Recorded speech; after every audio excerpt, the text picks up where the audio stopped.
¿Cómo están?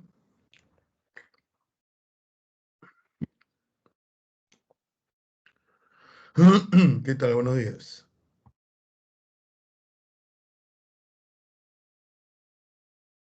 Por favor, vayan a la práctica.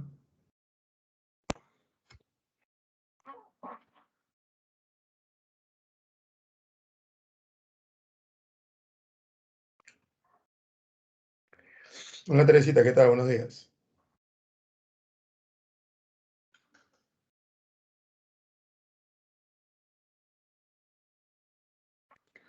¿Qué tal Luis? ¿Cómo estás? Buenos días.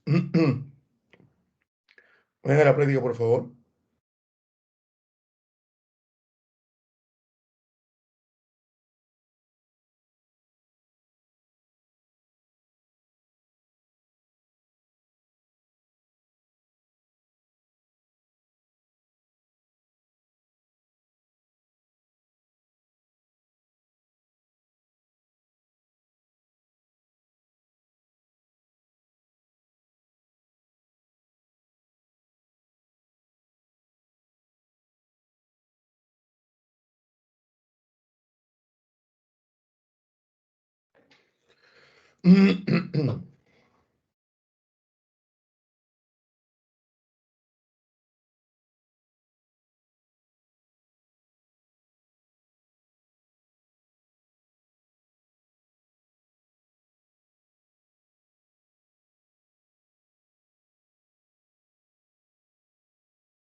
Hola Milagros, ¿qué tal? Buenos días.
Tomen la práctica, por favor.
Hola, cielo, ¿qué tal?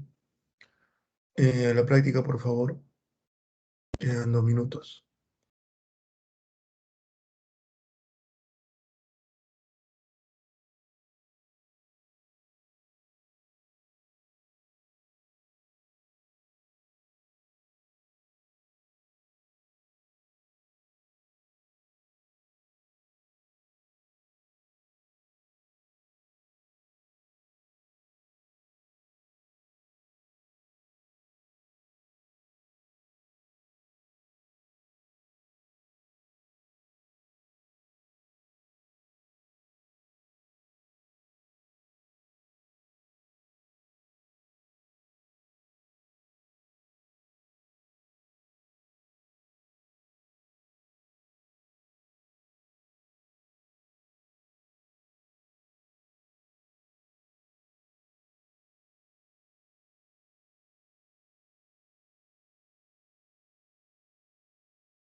Listo, Teresita.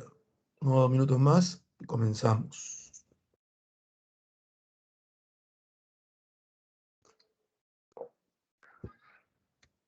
Que ahí se cierra ya el examen.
Bueno, vamos comenzando, ¿ya?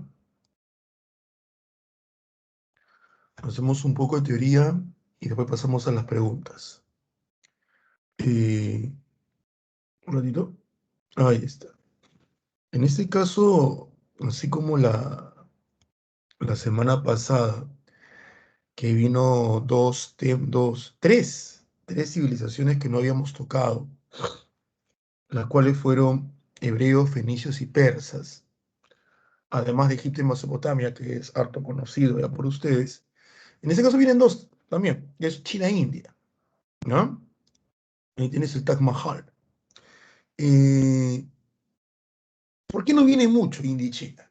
En realidad, sobre India y China, en las últimas décadas de examen de admisión me refiero, creo que venía una sola pregunta en examen de admisión, que tiene que ver con la sociedad india, ¿no? La sociedad hindú, tiene que ver con ello.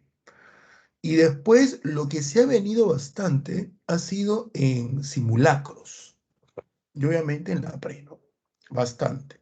No la, o sea, bastante me refiero si lo comparamos con el examen de admisión, ¿no? El examen de admisión no hay ni una pregunta en los últimos 15 años, creo, tanto de China e India. Entonces, comparamos el simulacro, el examen de admisión y ha venido mucho más, ¿no? Pero tampoco es una pregunta muy constante. ¿Por qué no viene mucho? Bueno, como se habrá explicado en algún momento, eh, el asunto tiene que ver con la historia, o sea, el concepto de historia, ¿no? El concepto de historia dice que uno estudia la historia con el objetivo de entender el presente, ¿ya? Para eso uno estudia la historia. Entonces, cuando yo estudio Mesopotamia o estudio Egipto, estoy revisando civilizaciones que contribuyeron y generaron aportes muy grandes y específicos hacia Occidente. Y Occidente me ayuda a entender la realidad peruana actual. Pero cuando estudio China e India, en este periodo, en el periodo de su desarrollo como civilización, dichos aportes se van diluyendo para nosotros. O sea, es cierto que de China tenemos el papel, tenemos la imprenta, es cierto que de China viene el sismógrafo, es cierto todo ello. Eso no quepa la menor duda. Pero eso llega al mundo occidental en la Edad Media, cuando se hace el renacimiento urbano y comercial, cuando se van las cruzadas y comenzamos a tener contacto nuevamente con la ruta de la sede de las especias. Dicha relación no era muy fuerte o sea, si bien es cierto, Roma tenía comercio con ellos, no hubo muchos de esos aportes en el mundo occidental, ¿no? Roma no se vio muy influenciado por ello. Entonces, la mayor influencia china va hacia el mundo occidental, aparece en la Edad Media. Aparece en la Edad Media. Por eso que estudiar mucho China en la Edad Antigua es estudiar, número uno, igual que la India, número uno, una civilización antigua, de las primeras, junto con Egipto y Mesopotamia, ¿ya? Y número dos, conocer un poco, pero que podamos hallar en los orígenes civilizatorios de China e India escúchame bien, ¿ah? Una influencia marcada hacia el mundo occidental, entiéndase Europa, no lo encontramos. No lo encontramos. Eso no quiere decir que su desarrollo civilizatorio, independientemente de Europa, no sea magnífico. Es una cosa impresionante estudiar. China, India, olvídate. Pero recuerda, la historia tiene que serme útil. Ahí está el punto. La historia tiene que serme útil. Y la utilidad es en el presente. Eso es teoría de la historia. Eso ha venido bastante en examen de admisión también. Eso sí ha venido más que China e India. Teoría de la historia, qué es la historia, qué es la historia. Eso ha venido bastante. Entonces, la historia tiene que serme útil. La necesidad presente fija la investigación del pasado. No es al revés. ¿Está claro? Entonces, es muy probable que debido a esa idea es que no venga tantas preguntas de India y China o la Universidad San Marcos, al igual que el Ministerio de Educación y los colegios, no te exija tanto sobre estas civilizaciones como si lo hacen con otras, como Egipto, Mesopotamia, ¿no? Grecia y Roma, obvio. Entonces va por ahí esto. Ahora, ¿sabemos cosas de India? ¿Sabemos cosas de China? Sí, es cierto. Por lo general lo sabemos mal. Por lo general. Punto uno. A ver. India se llama el país.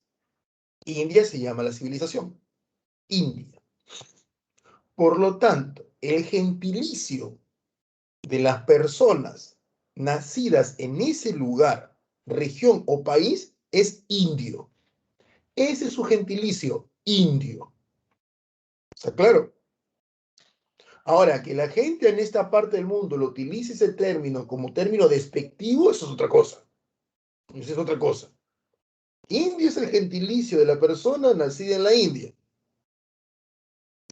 Hindú, hindú, con H, hindú no es un gentilicio. Hindú es el nombre que recibe la persona que sigue la fe de la religión llamada hinduismo. Así que quede clarísimo eso, para no cometer errores. ¿Está claro? Comenzaron a reventar con saludar. Entonces, tengan claro eso. Indio, gentilicio. Hindú, nombre determinado a persona que sigue una fe. Tú puedes ser peruano porque naciste en Perú y ser hindú, porque no eres cristiano en ninguna de sus iglesias, no eres musulmán, no eres judío, sino eres hindú. Y tienes tus cerca de 2 millones de dioses. Pues es otra, los indios tienen más dioses que los egipcios. Los indios tienen como 2 millones de dioses. ¿Me entiendes? Entonces tengan cuidado con eso. Ya, tengan cuidado con eso. A ver.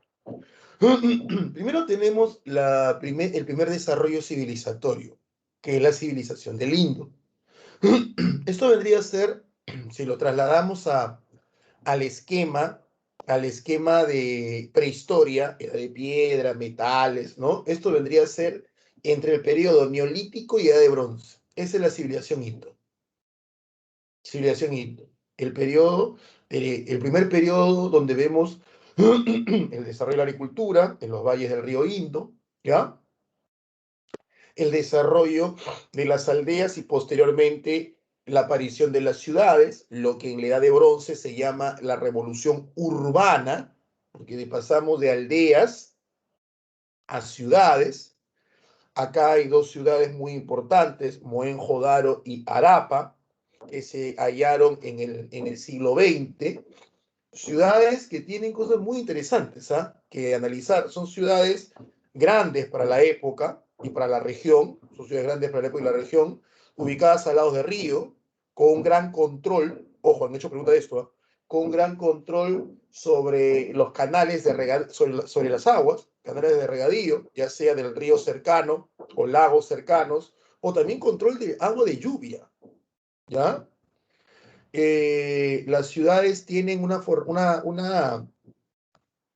una diagramación urbanística, si es que la palabra cabe, si no pido disculpas, es que se me acaba, que recién me despierto, me he atontado todavía, creo que todos estamos haciendo 8 de la mañana. Una forma, una planificación urbanística donde se puede encontrar mercados, donde se puede encontrar plazas, donde se puede encontrar centros de intercambio. Lo curioso es que no se haya palacios. Eso es un dato curioso. No se hallan palacios, ¿no? Entonces sabemos que bajo la estructura urbanística de las ciudades, obvio debieron tener un estado, de eso de hecho, y debieron tener un estado teocrático, ¿no? De hecho, muy avanzado, ¿ah? Pero no se hallaron palacios, ¿no? Pues, y la arqueología está saliendo en la segunda mitad del siglo XX, tienen para bastante. Otro dato muy interesante es que se han hallado en estas ciudades de Mohenjo-Daro y Harappa, o Jarapa, se han hallado sellos y tablillas de arcilla con inscripciones cuneiformes. Y en las ciudades sumerias, en Mesopotamia, se han hallado sellos con símbolos que son propios de estas ciudades indias. Por lo tanto, el intercambio comercial en estas épocas entre las ciudades indias de la civilización del Indo y las ciudades sumerias es un hecho, o fue un hecho, ¿ya? Fue un hecho. Hubo intercambio comercial entre el periodo Indo de la civilización india y el periodo sumerio de la civilización mesopotámica. Vuelvo a insistir, esto se debe a la presencia de escritura cuneiforme en ciudades indias y la presencia de símbolos, dibujos y sellos indios en yacimientos arqueológicos sumerios. Los pobladores de esta época en la civilización indo fueron los drávidas. Los drávidas. ¿Quiénes son los drávidas? Los drávidas eran personas de no muy alta estatura, de un color de piel oscura. No sé si ustedes han visto alguna de las películas sobre la India. Hay personas que tienen color de tez muy oscuro. Ellos son los que desarrollan esta civilización. Luego, en el año 1500 más o menos, veré un ratito. Disculpen, lo que pasa es que quiero mostrarles y leerles algo entre un ratito, ¿ya?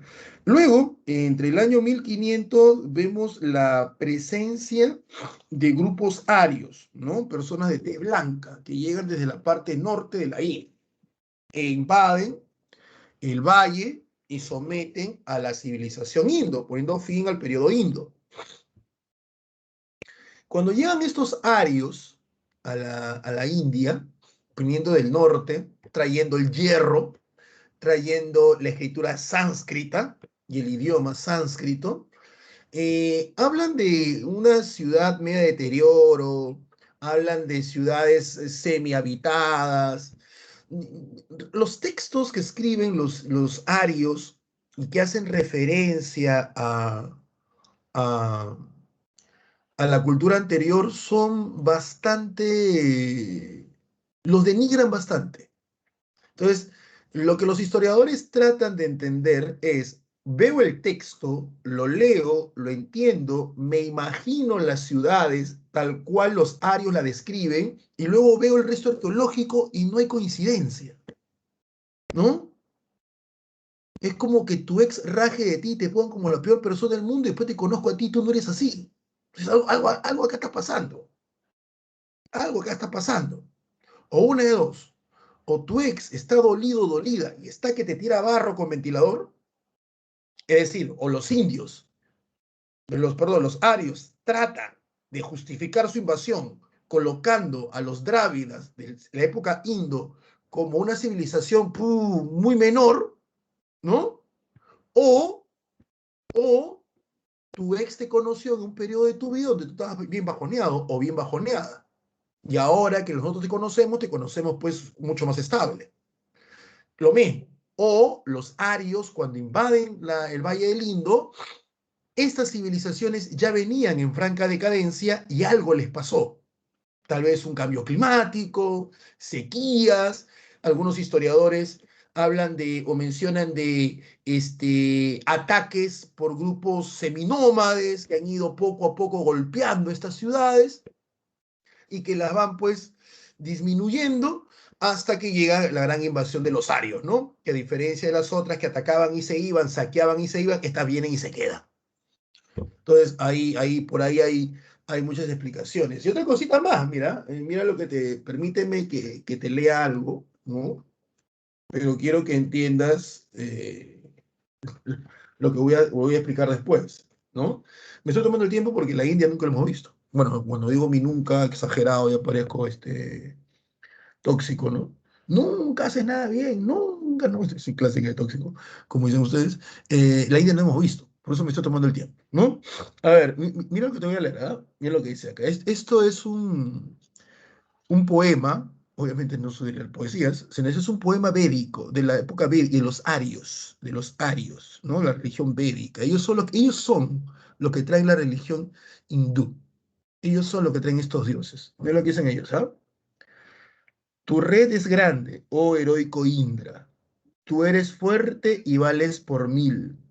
Tú puedes vencer a 100 enemigos. Lanzando rayos y confiando en tu valor, marchas adelante, destruyendo la ciudad de los Drávidas. Los Drávidas son los del pueblo, punto aparte, los Drávidas son del pueblo de la religión india, los de estatura pequeña, con tez oscura. Vuelvo. Tú distingues entre el ario y el drávida, entre el que ofrece sacrificios y el hombre sin ley. Protege, oh Indra, en todas las batallas al ario que sacrifica, castiga al hombre sin ley y sujeta el piel negra al ario, hijo de Manu.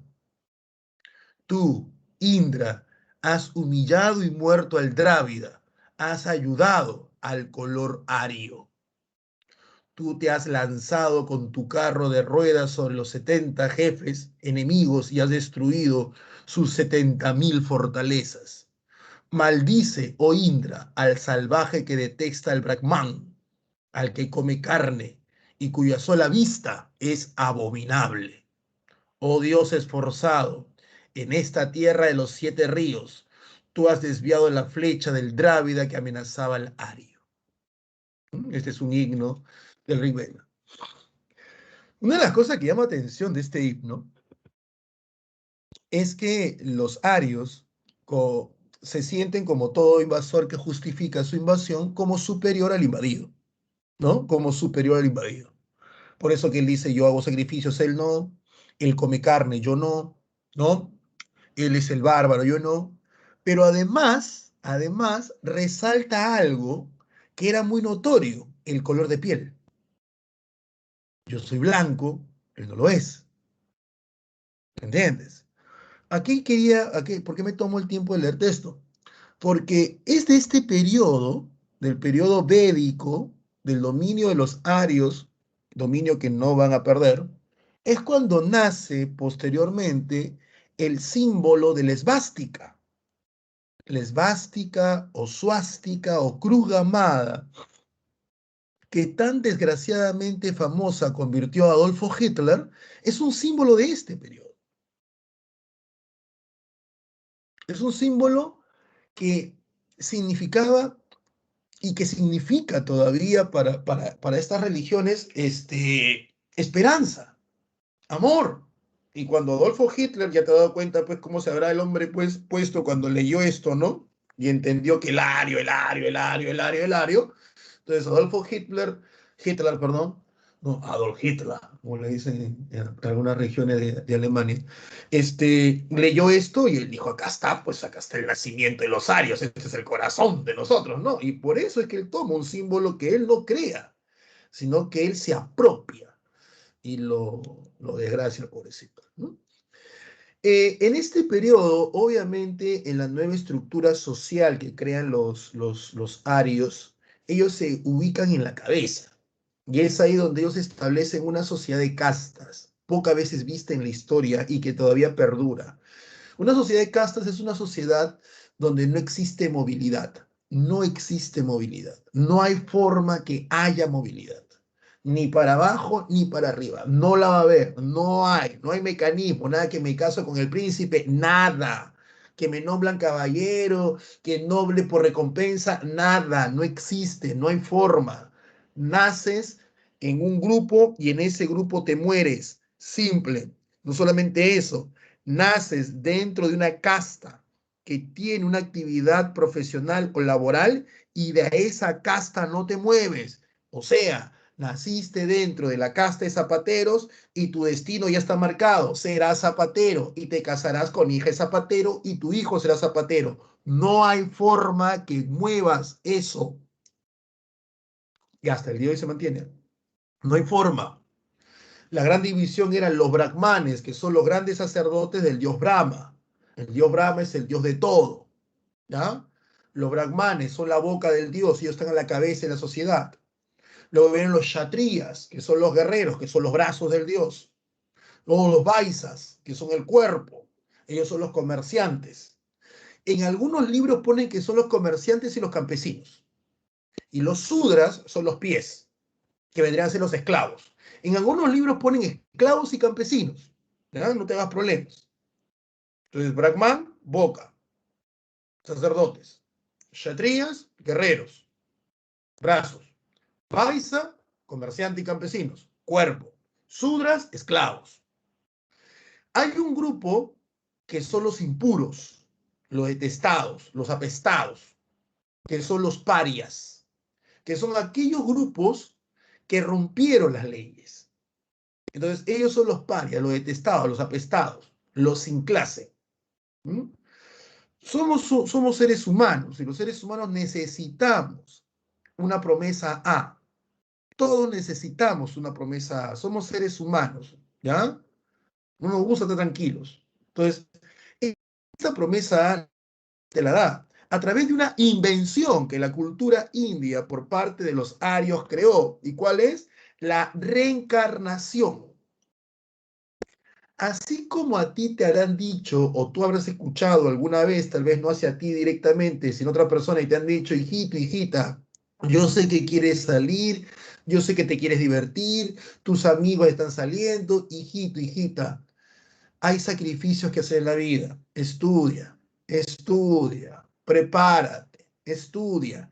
Ya habrá momentos para que te diviertas. Una vez que termines de estudiar, una vez que hayas ingresado probablemente o termines la universidad y ya tengas tu carrera, ya habrá momentos para que te diviertas. Créeme, todo tu esfuerzo y todo tu sacrificio va a tener recompensa. Ya, esa promesa de lo que hoy quieres y que no lo puedes hacer o no lo debes hacer, pero que lo harás en un futuro, siempre y cuando tú, en base a el quedarte, el estudiar, el trabajar, el prepararte, vas a obtener esa recompensa como si fuera algo automático, ¿ya? Eso es lo mismo que le dicen a los indios en la religión Brahman hindú. Pero la diferencia es, pórtate bien en esta vida, que en la otra serás recompensado. Porque mientras nosotros, los occidentales cristianos, tenemos claro que hay una sola vida, y no más, no más, los hindú tienen la idea clara de que existen reencarnaciones. Y eso tiene que ver con la visión que tienen ellos del tiempo. Mientras que los cristianos, al igual que los judíos, tenemos una visión lineal del tiempo, como que el tiempo avanza hacia adelante, adelante está el futuro, aquí está el presente y hacia atrás está el pasado. Esa es una visión lineal del tiempo, cosa que tú sabes que por física no es así, ¿ya? Por lo tanto, el tiempo tiene un inicio y tiene un final. En otras civilizaciones como la hindú, la china, la egipcia, la mesopotámica, la griega, ellos tienen una visión cíclica del tiempo. Entonces, no existe un final, siempre hay un reinicio. Siempre hay un inicio, final y reinicio nuevamente. Es por ello que la religión hindú, y así cierro con esto para pasar a China, la religión hindú te habla de tres dioses que nacen del propio Brahma, que es Brahma, el dios creador, Vishnu, el dios conservador, y Shiva, el dios destructor, porque bajo su lógica y perspectiva de la sociedad y de la realidad, del tiempo, ¿ya? Para que haya una creación tiene que haber una destrucción. Brahma no puede existir como creador si Shiva no destruye previamente. Tú solamente creas sobre aquello que no existe. Y para que no exista, alguien tiene que destruir. Entonces, tienen esa visión, nosotros tenemos otra visión. Para nosotros la destrucción es el final. Por eso que le tenemos miedo al final. Ellos no. Y es por ello que bajo esta lógica existe la reencarnación, que es la promesa de una vida mejor, pero en otra vida. Nosotros no. Nosotros tenemos otra visión. Nosotros tenemos otra vida, sí, pero donde hay castigo o recompensa eterna. Cielo o infierno, cerrado, no hay otra. En este periodo también va a nacer el budismo, lo dice el Reino de Magadha, nace el budismo, donde un ario, Buda, Siddhartha Gautama, critica esta sociedad de castas. Y él propone más una práctica de meditación. El budismo no es una religión, por si acaso. ¿Ya? Ahí pone como dos religiones. No, el budismo nace como una filosofía, porque Buda no es un dios. Buda es una persona que llegó al nirvana, y el nirvana es un estado de meditación. A eso se le llama nirvana, un estado de meditación. Un estado donde el humano que ha llegado al nirvana, ¿está bien? Ha sido, ha anulado todo deseo, ha anulado toda intención de. Ese es el nirvana. Y es el budismo el que propone la idea de... eh, se me fue. De dharma y karma. El dharma es todo aquello que haces en tu vida, en el día a día, todo aquello que haces y que dices. Y el karma es la consecuencia lógica del dharma. Entonces, tu karma puede ser bueno o puede ser malo, dependiendo de las cosas que hayas hecho o hayas dicho. El karma no es castigo, como lo pensamos nosotros. El karma es la consecuencia lógica del dharma, simple y llano. Para que el karma exista, necesita el dharma. Y la naturaleza del karma depende del dharma. Así es la cosa. Así que el karma no es castigo, ¿ya? No es castigo, únicamente. Si alguien te ayuda y te protege porque tú te portaste bien con esa persona antes, ese también es tu karma. Es simple. Dejemos esa manía que tenemos los occidentales cristianos de que todo es castigo, castigo, castigo, castigo y castigo. Como que existe un poder superior que va a castigar a las demás personas porque nos hicieron daño. No es así, no va la cosa así. Ni en la teología va la cosa así. Y Buda, Siddhartha Gautama, no era chino, era indio. Lo que pasa es que el budismo llega a China. Y en China se ha confundido. ¿Por qué? Porque existen en China, que también tenía varias religiones, existen los dioses, los famosos 5 o 7 dioses de la fortuna chino.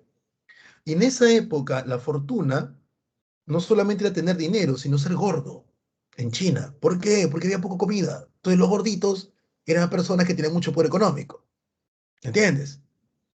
Entonces, ¿qué va a pasar? Uno de esos dioses se llama Gudá. Gudá, con G, Gudá. Y el que viene se llama Budá o Buda. Entonces se han confundido. Entonces cuando tú ves en algún chifa a un gordito sentadito y todo feliz, mira, ahí está Buda. No, ese es Gudá, el dios de la fortuna chino. Profe, mi abuelita tiene un Buda acá y me dice, suave la pancita que te da suerte. ¿Dónde ha visto que un filósofo sobándole la panza te da suerte? ¿Mm? ¿Acaso uno le soba pues, la calva a Sócrates porque te da suerte? ¿O le soba la espalda a Platón porque tiene una espaldaza? No, no es así, es una confusión. ¿Está bien? Vamos con China. Antes de entrar acá, quiero ver si tiene alguna pregunta o consulta. Pregunta, consulta, por favor. Estoy en la sala. Para entrar a China, Roma es más rápido. Roma y Grecia, rapidísimo, porque eso sí lo tenemos. Donde me estoy tomando el tiempo es con ¿cómo se llama? Con India y China. Pregunta, estoy en la sala, por favor. Voy a hacer un minuto. Preguntas, consultas, dudas. Así que ya sabes, karma no es pues castigo, que tú pateaste algo, automáticamente te cae. Eso no es karma. Karma es toda consecuencia de nuestras acciones o dichos. Por eso que el budismo dice, uno debe preocuparse en el dharma, no en el karma. Uno debe preocuparse en el dharma, uno debe preocuparse en lo que hace y dice, ¿ya? Uno tiene que preocuparse de ello, ¿está bien? Para que el karma sea benigno.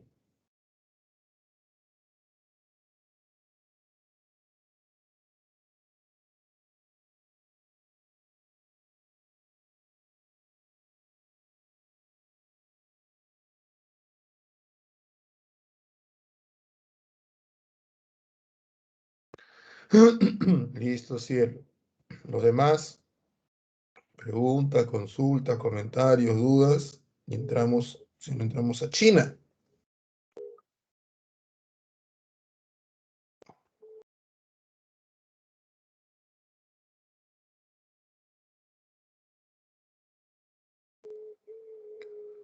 Listo, entonces vamos con China. ¿Ya? Vamos con los chinos.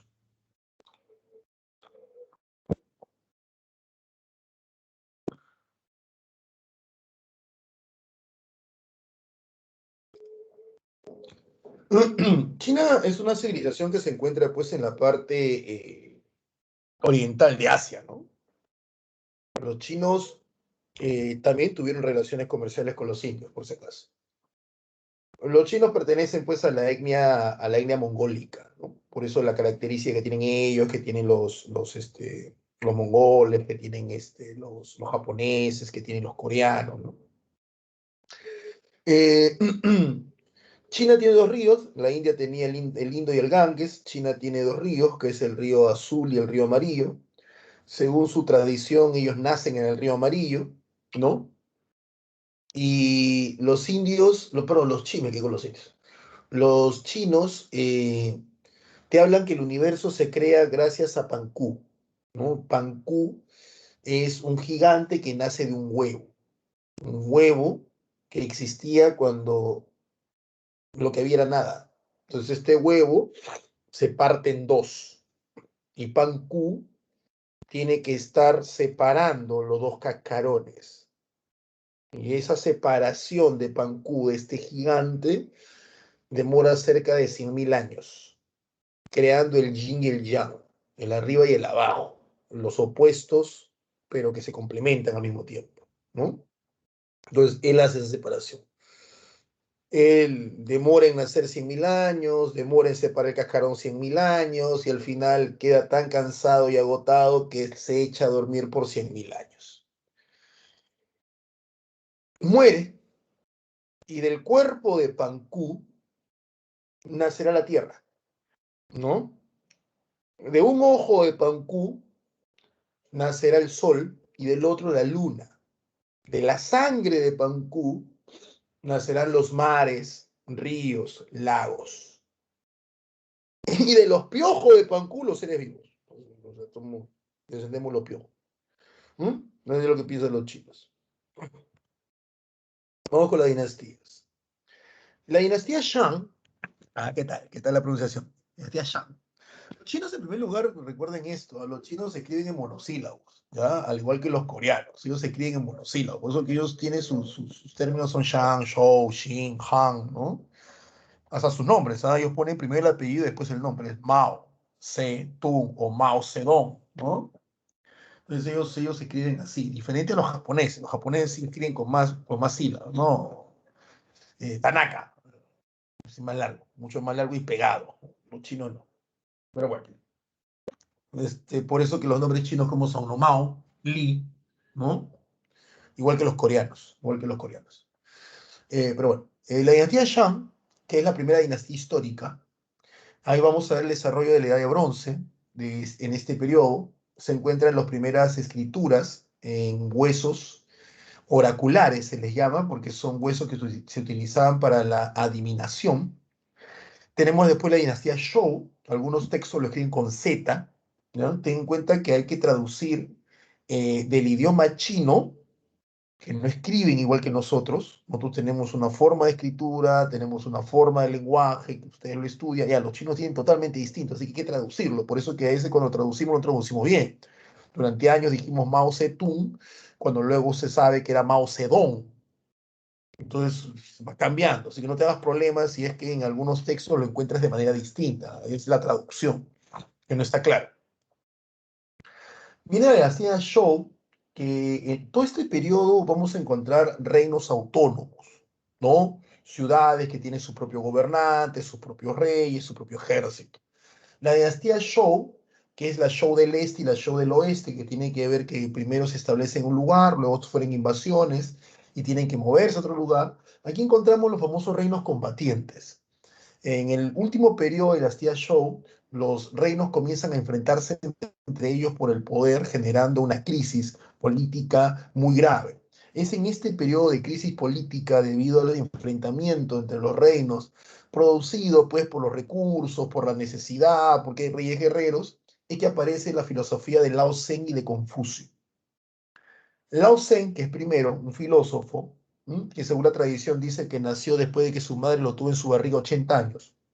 Lao Tse propone una forma de filosofía, propone un estudio, propone una manera de ver el mundo, este mundo caótico que están viviendo ellos, debido a estos enfrentamientos entre los reinos, propone una forma de civilización en base al retorno a la naturaleza, el famoso Tao, el todo, ¿no? Eso lo propone Lao Tse. Él es el que funda el taoísmo. Mientras que años después aparece Confucio. Confucio más propone una filosofía en base al orden administrativo. Confucio es un poco más práctico que Lao Tse, mientras que Lao Tse dice, no, volvamos a la naturaleza. Confucio no. Confucio habla de un periodo de orden político, de orden social, y Confucio comienza a plantear una serie de propuestas y sentencias morales en base a este orden administrativo para poder sacar adelante la crisis que están teniendo ellos en base a este periodo de reinos combatientes por la carencia de un orden. Entonces ahí aparece Confucio. Confucio es más un filósofo que tiene que ver más con los aspectos moralistas administrativos. Ese es Confucio, ¿ya? Y no, de él no nace la palabra confusión como alguna vez alguna persona dijo, ¿no? Que Confucio es el que inventa la palabra confusión y que él era de los chinos japoneses antiguos, algo así dijo esta persona, ¿no? En un alarde de conocimiento. Esta dinastía Zhou llega a su fin cuando de el gran emperador Qin Huangdi o Xin Huangdi unifica a todos los reinos, ¿no? Él es el gran unificador, él es como decir, como en Egipto fue Menes, ¿ya? Como en Mesopotamia fue Sargón, aquí es Shi Huangdi, el primer gran unificador, el que inicia el primer imperio chino. Él somete a sangre y hierro a todo aquel que se oponía y se convierte en el primer emperador de China, el primer emperador histórico, el Shi Huangdi o Qi Huangdi. Curiosamente, su imperio dura muy poco, ¿ah? Su imperio no pasa los 50 años, porque duró lo que él vivió. Él ordena, él pone orden, él manda quemar los textos de Confucio, manda que no sean leídos, porque los textos de Confucio, si bien buscaban orden también en base a un cambio en la administración y a sentencias morales, recordaba, exalzaba un periodo de la historia donde las ciudades eran autónomas, cada quien tenía su gobernante y vivían en paz. Entonces, bajo la política imperialista de Xi Huangdi, la política de unificación, de sometimiento de todas estas ciudades bajo la voluntad de un solo hombre, la propuesta de Confucio que había desarrollado y que era muy seguida por muchos filósofos y administradores, no coincidía, ¿no? Se contradecía, ¿no? Confucio no, que no vio esto. Confucio no apoyaba la idea del sometimiento militar de un solo hombre a los demás. Entonces, por eso que comienzan a quemarse sus textos, pero se han conservado porque él, lo que hace Qin Huangdi, el primer emperador chino, es quemar los textos de Confucio, prohibir su lectura, asesinar a quien lo lea, pero los guardó en bibliotecas. ¿Entiendes? O sea, yo lo puedo leer, mi grupo lo puede leer, usted no lo puede leer. Algo así, y eso salvó mucho. Él también, Shi Huangdi o Qin Huangdi, de ahí viene el nombre China, de su dinastía, él también es el que nos va a dar el inicio de la construcción de la muralla china, para poder conservar y evitar que pueblos del norte, seminómades, que tenían como arma principal el caballo, pudieran llegar tranquilamente a China. Entonces tenían que cruzar una muralla, podías cruzarlo escalándolo, pero a ver, levántate caballo, ahí está el problema, ¿no? Entonces, ese es el punto. También Chihuahua es famoso porque él unifica los pesos y medidas. Recuerda que si son varios reinos que estaban ahí uno encima de uno en contra de otro, cada reino tenía su propio peso, su propia medida. No siempre tenía el kilo, pues, ¿no? Cada uno tenía su forma distinta de medir, sus monedas distintas. Así que King Wanti cambia todo eso. Y también él es famoso porque cuando él muere, él decide llevarse su ejército a la otra vida, ¿no? Él dice, yo me voy con mi ejército. Tampoco va a matar a todos, si no hubiera dejado su reino pues desprotegido. Así que él ordenó que cada uno de sus soldados sirviera de modelo para una gran cantidad de artesanos e hicieran la famosa tumba de terracota, ¿no? El ejército de terracota que pasó a la eternidad y que está cuidando hasta el día de hoy la tumba de su emperador, porque China sí tiene la tumba de su primer emperador. El problema es que hasta ahora nadie la abre, no se ha abierto. Dicen que la tumba, perdón, que la tumba tiene una serie de trampas y nadie se atreve a abrirla porque según la leyenda y por ahí dicen, ¿no? La última gran trampa destruye la tumba entera. Entonces, por eso que nadie se atreve a meterse a esa tumba. Ahora vamos a Grecia. Bueno, Grecia ya esto es mucho más fácil, ¿no? Ya le hemos hablado, entonces vamos a pasar a las preguntas, ¿no? Ahí está Grecia, las civilizaciones, cretense, micénica, ustedes se acuerdan de la talasocracia, luego viene la Edad Oscura, la invasión de los dorios, que es el que trae el hierro a Grecia, ¿no? La época arcaica, donde tenemos a las ciudades-estado o poleis, y ya las tenemos, pues, con una etapa aristocrática, esa es la colonización, y luego la Grecia clásica, ¿no? Tres eventos, las guerras médicas entre los griegos y los medo-persas, las guerras del siglo de Pericles, que es el periodo de máximo apogeo, y las guerras del Peloponeso, ¿no? Que es la guerra entre Esparta y Atenas, que al final termina ganando Esparta, y comienza un ciclo con C, un ciclo de crisis y de guerras civiles entre ellos, hasta que el que pone fin a todo este periodo de enfrentamientos y de choques va a ser nuestro querido amigo Alejandro Magno, ¿no? Alejandro Magno pone fin a todo esto imponiéndose.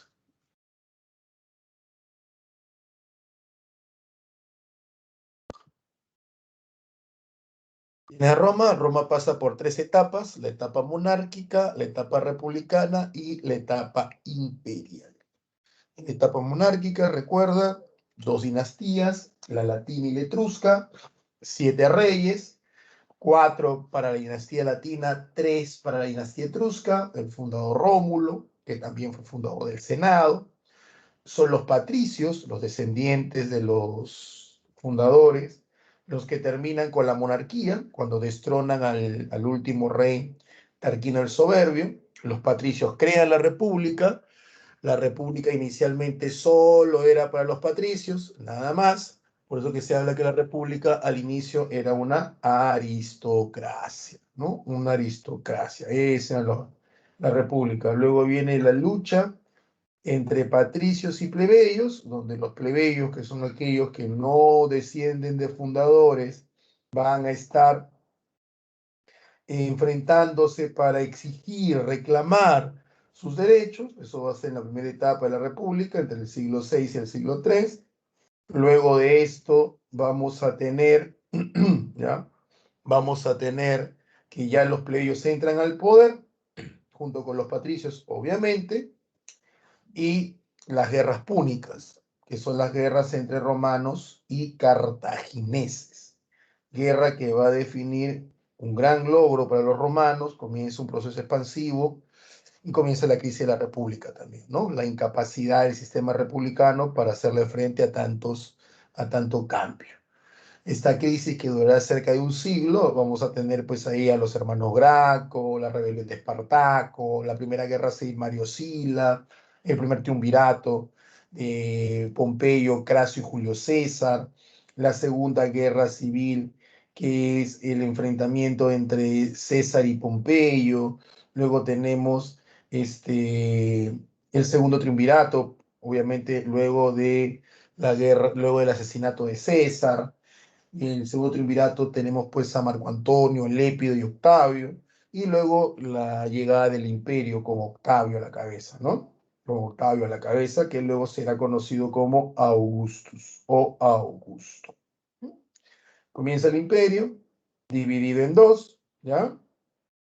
Que es el Principado, inicialmente es el Principado, ¿ya?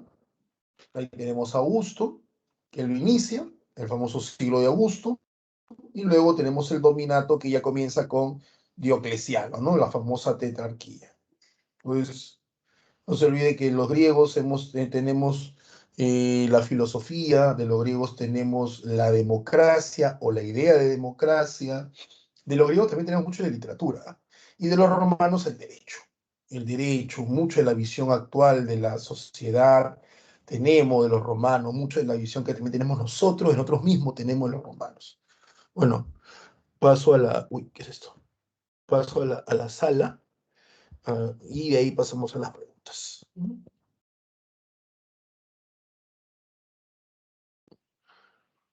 Sí, somos somos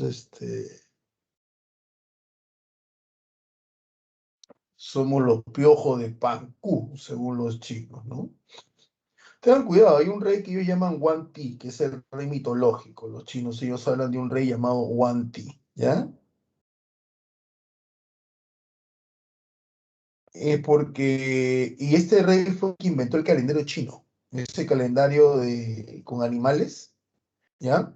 Ese calendario. Él dice que él manda llamar a todos los animales, él manda llamar a todos los animales para decirse por qué va a morir, pero solo aparecen 12, que son los 12 animales del calendario chino, ¿no? O del horóscopo chino. Cuidado, ese es Wan Ti, el otro es Shi Wan Ti, que es el primer emperador. ¿Preguntas, por favor?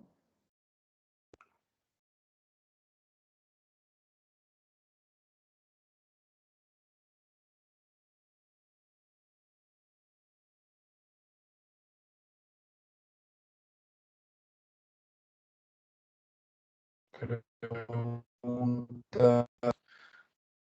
Así que, otra cosita, así que por favor, si se van a comenzar pues, a tener ganas de leer sobre el hinduismo, cosas así, hágalo, pero léalo bien, pues, ¿no? O sea, no metamos arroz con mango, bueno, no, el ceviche no se le mete ketchup, pues. ¿Qué significa eso? Con su hábito, el Señor de los Milagros, la gente que está de San Martín, de Santa Rosita, y dice, no, sí, yo creo que en mi otra vida, oye, decídete, pues hermano, o eres hindú, ¿cómo que tu otra vida? Tu otra vida es hindú. No existe otra vida para el cristiano, ¿verdad? A menos que hayas regresado del infierno, hayas regresado del...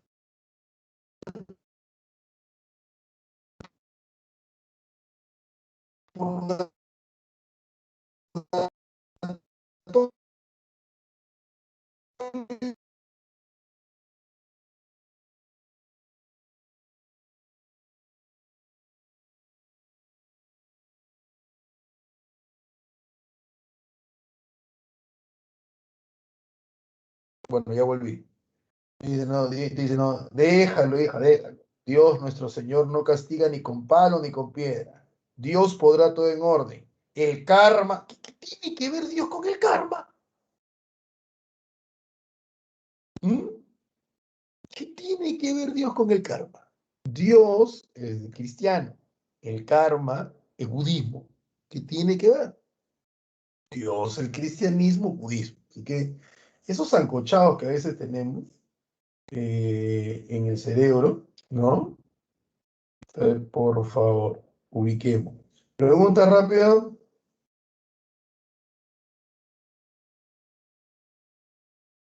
Pasamos a las claves.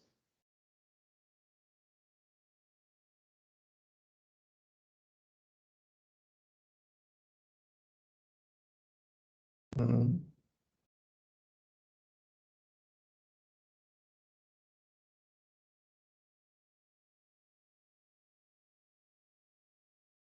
Le tomo el tiempo porque son dos temas que no se han visto.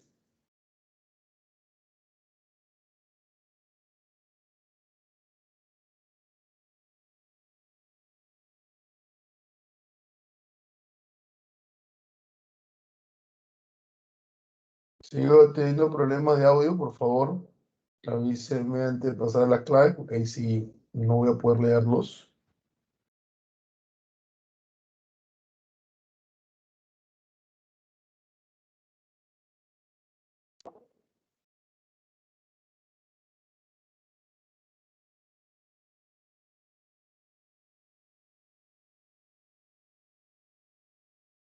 ¿Todo bien con mi audio? Bueno, vamos a pasar las claves entonces. ¿Ya? Vamos a leer las preguntas que previamente ustedes ya tienen colgadas en su plataforma, al igual que la teoría que acabo de explicar. ¿Ya? Acabo de la teoría también ya está desde hace varios días colocados en la plataforma, así que no tengan problemas, ¿no?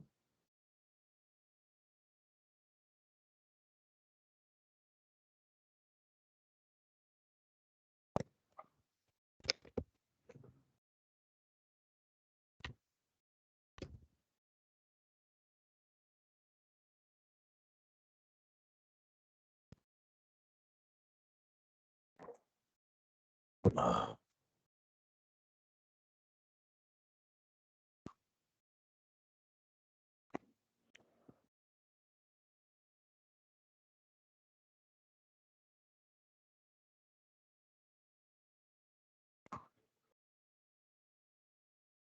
volví. Tengo problemas con mi internet, no sé por qué.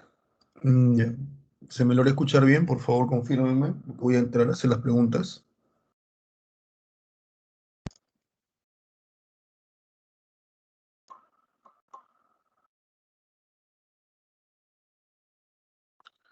¿Me logran escuchar bien? ¿Sí? ¿No? Gracias, Milagro. Si tengo un problema con internet, no sé qué pasa. Bueno, pasamos por la pregunta entonces. Vamos por las preguntas. ¿Por qué? ¿Por qué? En este caso lo he puesto aquí, ¿no? Ahí está. Ah, la construcción de la Gran Muralla, ¿m? De la Gran Muralla, ¿sí? Es iniciada por este hombre. No se olviden que este hombre, Shi Huangdi, Qi Huangdi, es también el primer emperador histórico de China. Él es el primer unificador, no se olvide. Shi Huangdi. Él también es famoso por unificar pesos y medidas. Él también es famoso por la tumba de terracota, así se le llama, tumba de terracota. ¿Ya? Él inicia la Gran Muralla para detener el avance pues, de los bárbaros del norte. Es el inicio, no es el final, porque la Gran Muralla demoró cientos de años en terminarse construida. Hay una cantidad enorme de esclavos muertos ahí. El momento de apogeo máximo en lo político y cultural fue con la dinastía Qin. Qin, Xin, Qin, no te olvides que eso tiene que ver con la traducción. Donde el emperador Shi Huangdi logró, este hombre, ¿qué logra este hombre? ¿Qué logra él? ¿Qué logra Shi Huangdi? Desarrollar relaciones comerciales con la India, fundar un Estado unido y absolutista, enfrentarse a los partos, establecer el calendario. La clave, fundar un Estado unido y absolutista. Ese es el pueblo que se desarrolló, no te olvides que él es el primer unificador, ¿ah? Eso no lo olvides, que antes de él, en Dinastía Zhou, habían reinos combatientes, se paraban matando entre ellos, ¿no? El pueblo que se desarrolló en la parte central meridional de Asia, teniendo con las cordilleras del Himalaya y el Kara, Karakorum, siempre se me hace un problema esto, ¿será o fue la India? La India. ¿Mm? Profe, ¿verdad que adoran a la vaca? Sí, adoran a la vaca. Hasta el día de hoy. Se la comen, sí, ¿ah? Pero la adoran hasta el día de hoy. Ten en cuenta que eso tiene que ver con muchas culturas antiguas también haciendo lo mismo. Los drávidas y dacius, pueblos originarios de la India, fueron sometidos por la invasión aria. Recuerda que la invasión aria es la invasión que trae el hierro, que trae el sánscrito, que trae el hinduismo, es la invasión que trae también esta idea de sociedad de castas, ¿no? Esta idea donde unos nacen para gobernar y otros no, y es inamovible, ¿ya? Yo les recomiendo que vean una película, si es que pueden hacerlo, que está en Netflix, que es El Tigre Blanco, muy interesante. La doctrina del budismo surgió en India. No te olvides que el budismo nace fundada por Siddhartha Gautama. Siddhartha Gautama, es más, Siddhartha Gautama no es el primer Buda, es el Buda número 24, creo, algo así. Entonces ellos están buscando al siguiente Buda. El siguiente Buda debe estar por venir. Y el Buda no es una reencarnación. El Buda es aquella persona que logra llegar al nirvana. Eso quiere decir que en toda la historia de la humanidad, según el budismo, menos de una treintena de personas han logrado llegar al nirvana. El nirvana no es el cielo, el paraíso, como los cristianos lo ven, donde uno muerto llega a una recompensa. No, el nirvana es un estado de meditación. El nirvana es un estado de meditación. ¿Ya?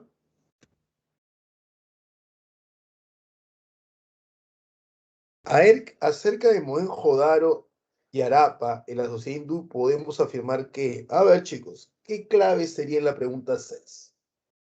Lo he explicado, ¿ah? ¿Qué clave sería la pregunta 6?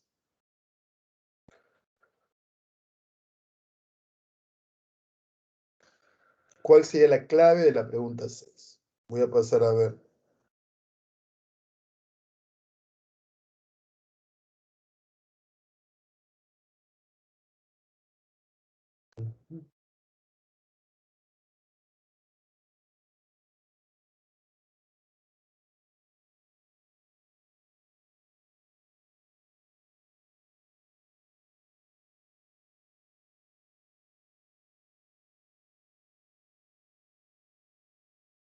A ver.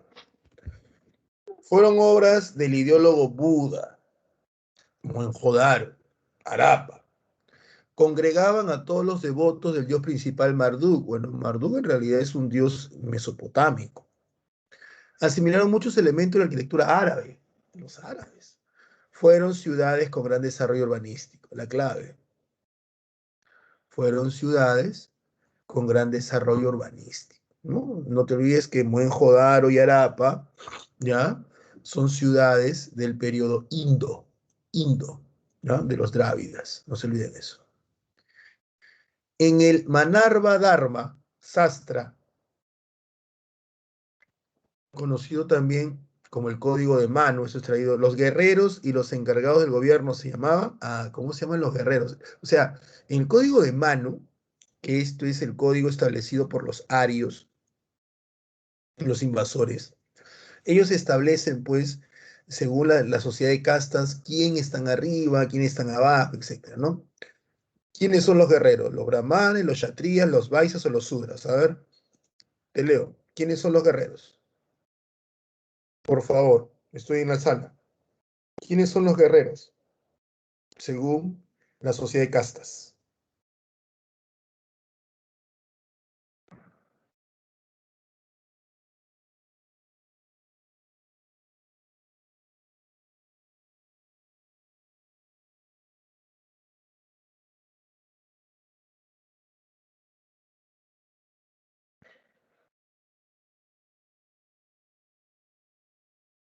¿Mm? Participen, chicos, por favor. Según la sociedad de castas, ¿cómo se llama o dónde se ubican los guerreros? ¿Mm?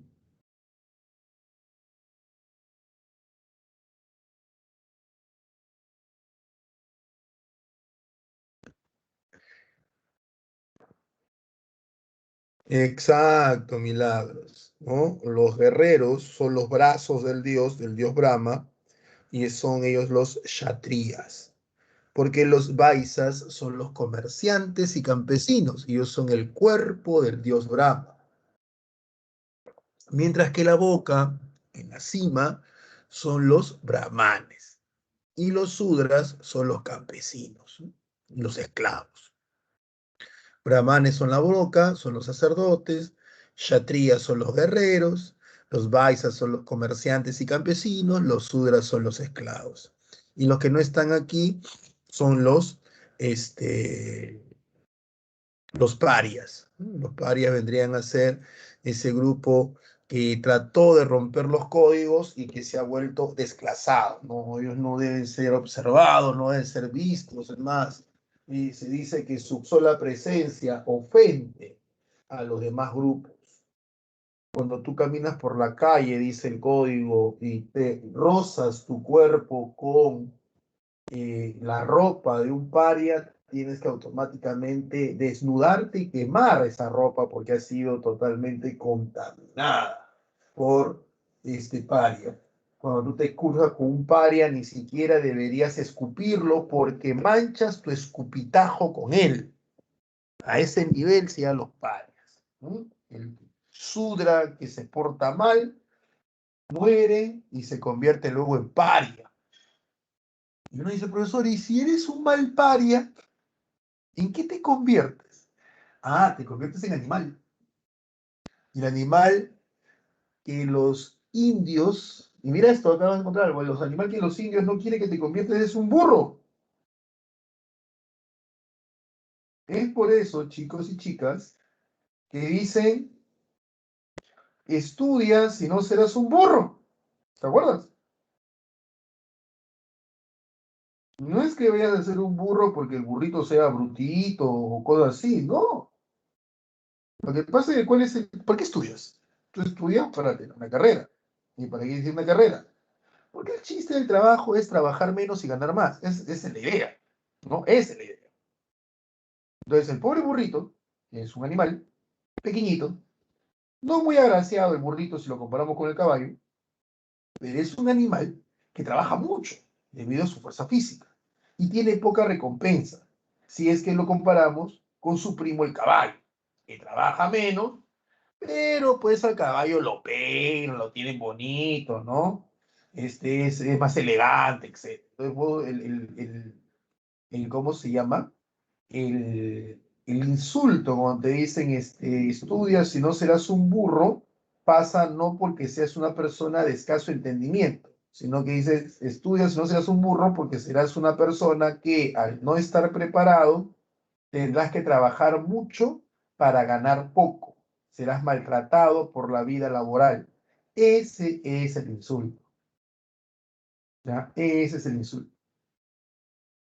Burro, mula, asno, ¿no?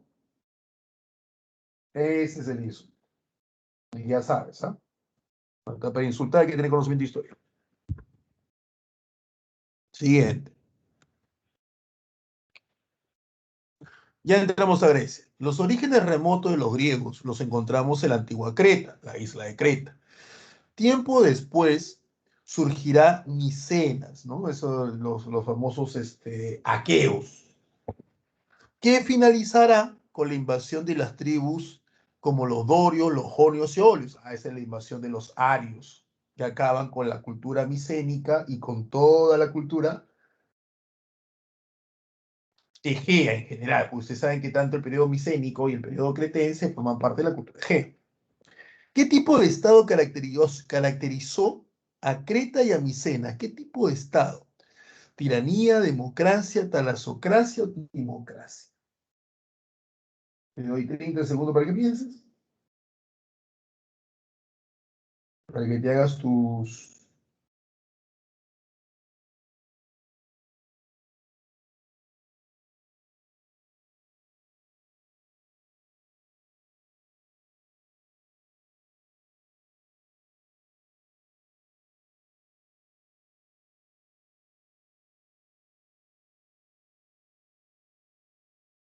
La respuesta, talasocracia. La tiranía es la forma de gobierno que se denominaba cuando una persona accedía al poder a través de medios no legales. Tiranía. La democracia es el término que se da a la práctica que los atenienses tuvieron y luego de ellos varias ciudades-estado griegas en la época de la Grecia clásica, donde se permite el acceso al poder del pueblo, ¿no? En este caso de los comerciantes ricos. Esa es la democracia. Y la timocracia es el gobierno de las personas acaudaladas, es el gobierno de las personas con dinero. A eso se le llama timocracia. La clave, talasocracia. ¿Qué es la talasocracia? Bueno, la talasocracia es nada más y nada menos que el gobierno basado en el comercio marítimo. A eso le llaman talasocracia. Siguiente.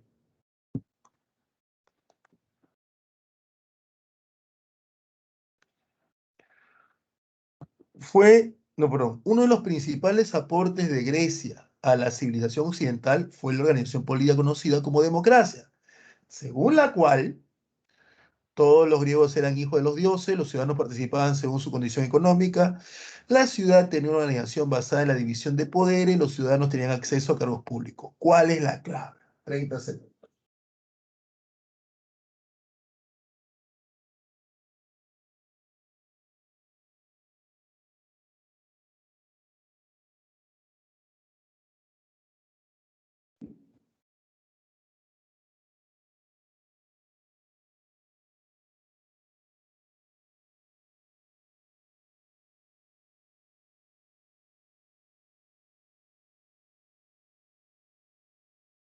La respuesta, todos los ciudadanos tenían acceso a cargos públicos. Profe, ¿y no puede, por qué no es la C? O sea, división de poderes. No, porque la división de poderes como característica de la democracia, eso es en la ilustración. Esa es la democracia, pero la democracia le da moderna, no la democracia le da antigua. ¿Ya? Y otra cosita aquí, cuando me hablan que todos los ciudadanos, hay que entender que ciudadanos son los hombres, no las mujeres, según los griegos, no, miren, no piensen mal de mí, los hombres, no las mujeres, y los hombres libres, no los esclavos, y los nacidos en Atenas, no los extranjeros. Así que para ser ciudadano tiene que ser hombre, libre y nacido en Atenas. Eso sí. Siguiente.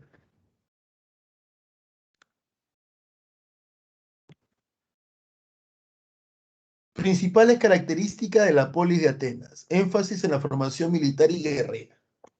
Desarrollo de la democracia como forma de gobierno. La mujer posee escasos derechos y se dedica a labores de hogar. ¿Cuál es la clave para ti? 30 segundos.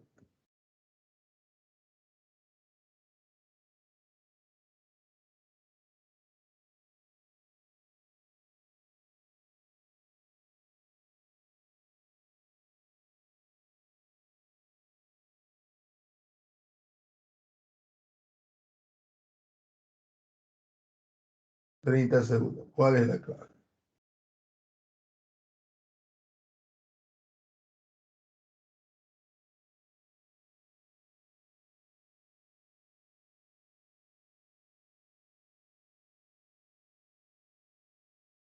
Está fácil, ¿no?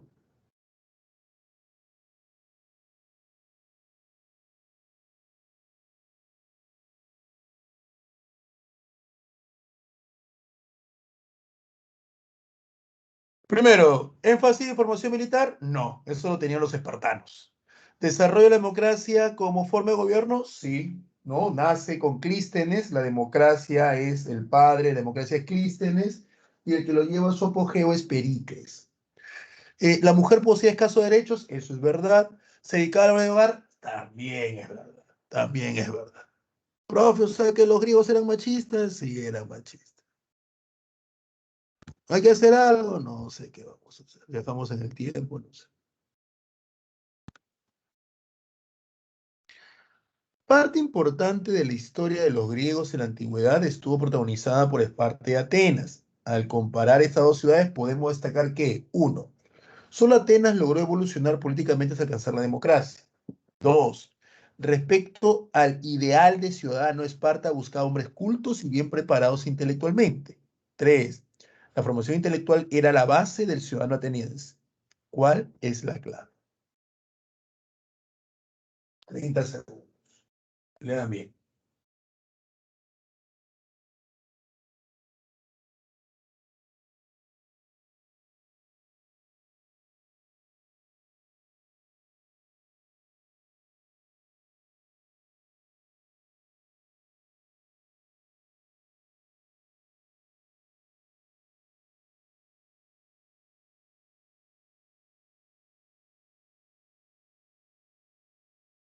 Creo que la clave es fácil, ¿no?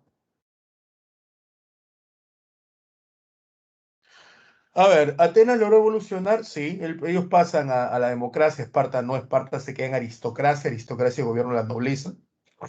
Respecto al ideal ciudadano, Esparta buscaba hombres cultos. No, ellos buscaban más guerreros. Los que buscaban hombres cultos eran los atenienses. Tampoco que los espartanos sean, pues, unos torpes, unos ignorantes, ¿no? Tampoco que los espartanos, pues, sean solamente cuerpos, nada más y se pusieran a armar vasitos con torres con varita de plástico. Tampoco era por ahí. Eran inteligentes los espartanos. Ellos sí. Pero no buscaban eso, la cultura que tanto buscaban los atenienses, ¿no? La formación intelectual de la base del ciudadano ateniense, mente sana en cuerpo sano, sí. Ponemos que sí, que sí. Entonces la clave sería 1 y 3.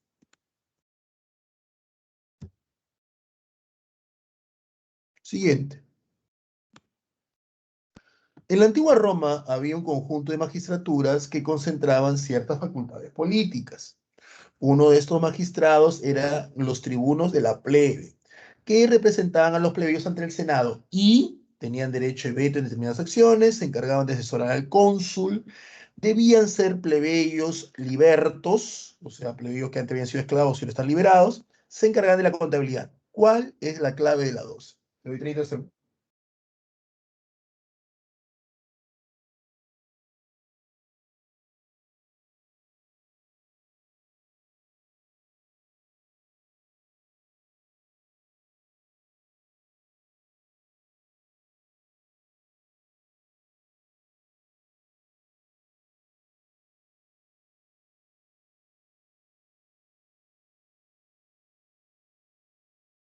A ver, veamos qué es. ¿Tenían derecho a veto en determinadas acciones? Sí, eso es cierto. Tenían derecho a vetar al Senado y vetar a muchas magistraturas. ¿Qué es veto, profesor? He escrito mal. Veto es con B, no con V. Aquel que todavía diga B grande y B chiquita, estamos mal. ¿Ah? Eso es para mi hija de 5 años. ¿Es B o B labial o V? Nada que B chiquita, nada que B de vaca. Veto con V significa anular. O sea, yo voy a vetar, yo voy a anular. ¿Ah? Yo tengo derecho a veto, yo tengo derecho a sancionar, a anular. ¿Ya? Es eso. Yo conocí una pareja que tenían derecho a veto, ellos. Ellos se habían propuesto como pareja que tenían dos derechos de veto. Así decían ellos. Y la otra persona no tenía derecho a preguntar nada. Es decir, tal chica, la chica le decía, ¿no sabes qué? Quiero que me bloquees de todas tus cuentas a tu ex. A esta ex me la bloqueas. Y él decía, ¿pero por qué? Ese es mi derecho a veto. Como tú y yo quedamos. Y el pata, listo, bloqueó todas. Ni siquiera preguntó nada. ¿Por qué? Porque ese es su derecho a veto. O sea, ella podía pedirle algo y él tenía que acatar sin reclamar. Y él también tenía derecho a veto. Vetar es anular. En este caso, si el tribuno lo tenía. No asesoraba al cónsul. Eran patricios, es curioso. Eran representados los plebeyos, pero no eran plebeyos, eran patricios. Entonces la clave aquí es la A. Un dato curioso, ¿no? No eran plebeyos, eran patricios.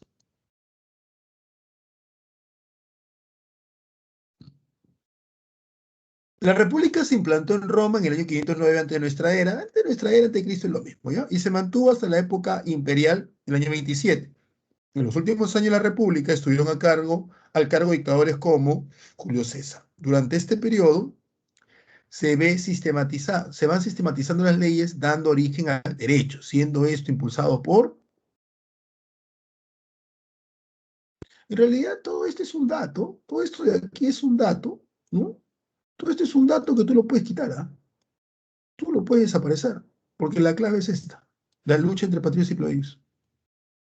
¿Mm? Los hermanos Graco no tuvieron gran importancia porque, bueno, legalmente no. Ellos fueron designados, control político de los etruscos, eso es en la etapa monárquica, y parte de la republicana, y Cartago no. Esa es la lucha entre ellos. Siglo III, ya estamos en el imperio. Un conjunto de pueblos germanos denominados bárbaros, iniciaron la presión sobre la frontera del imperio romano. Estos pueblos tenían en común. Ustedes recordarán que lo hacen pues debido a este problema geográfico que tenían, ¿no? Este cambio climático que los hizo migrar hacia el sur, y es ahí donde se topan con los romanos. Posee una lengua materna latín, no es el romano. Provenir del continente asiático, bueno, hubieron bárbaros asiáticos, sí, pero si me hablan de los germanos, ellos son europeos, no son asiáticos. Ellos son europeos. Haber recibido influencia cultural griega, necesidad de tierra fértil, esta es la necesidad de tierras fértiles. Acuérdense que ellos invaden Roma en el siglo IV por esta necesidad.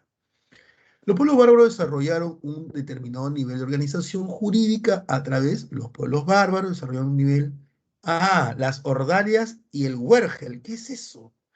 Las ordalias son el juicio de Dios. Las ordalias consistían en que los bárbaros, ante un crimen, decidían que los dioses sean los que tomaran la palabra final. ¿Cómo? Un ejemplo, habían cometido un crimen y tenías tres sospechosos, quemabas las manos de los tres sospechosos y después los encerrabas. El primero que se curaba era inocente, el que no se curaba era culpable, por eso que los dioses habían decidido. Imagínate, imagínate. Las preguntas sí están en la plataforma. A ver, déjame ver si he cometido un error. Ustedes son...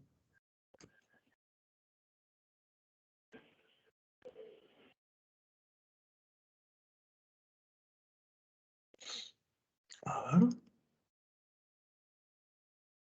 ¿Verdad? Mira, tengo las preguntas acá y no las había subido. Disculpe.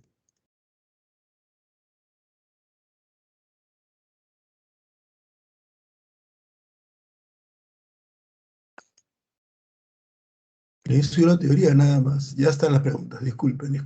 No me doy cuenta. Me ha chocado el día del padre. ¿Ya? Y el huergel es la indemnización que se le daba a la persona por un crimen, ¿no? Las ordalias son el juicio de Dios, tirabas a dos personas al agua, si uno se moría y el otro no, entonces decían, ya los dioses quisieron que no. Era una forma de juicio bien curiosa. Y la otra es, el huergel es una forma de indemnización por los crímenes. Bueno, chicos, gracias Milagro por hacerme notar eso, que no me doy cuenta. No, la teoría no había subido. Nos vemos, si es que tienen alguna pregunta, la próxima semana con Edad Media. ¿Ya? Ya saben, repasen, por favor, lean cualquier pregunta, tráiganla para la clase. ¿Ya? Cuídense bastante. Nos vemos la próxima semana. A menos que tengan una pregunta, nos estaremos viendo la próxima semana.